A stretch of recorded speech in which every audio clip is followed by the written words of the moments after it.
يا أيها النبي جاهد الكفار والمنافقين واغلظ عليهم ومأواهم جهنم وبئس المصير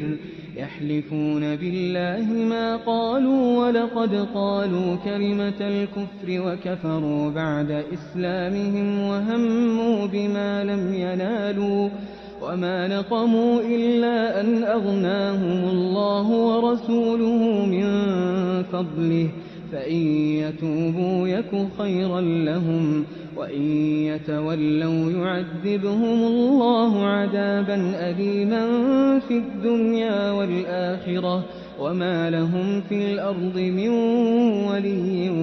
ولا نصير ومنهم من عاهد الله لئن آتانا من فضله لنصدقن ولنكونن من الصالحين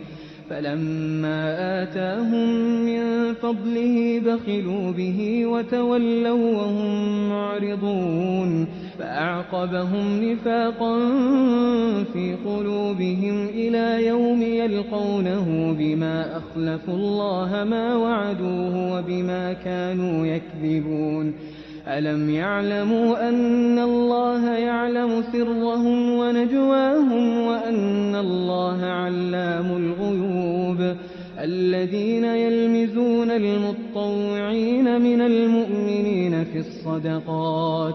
والذين لا يجدون إلا جهدهم فيسخرون منهم سخر الله منهم ولهم عذاب أليم استغفر لهم أو لا تستغفر لهم إن تستغفر لهم 70 مرة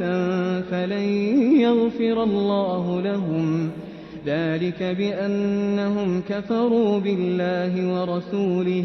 والله لا يهدي القوم الفاسقين.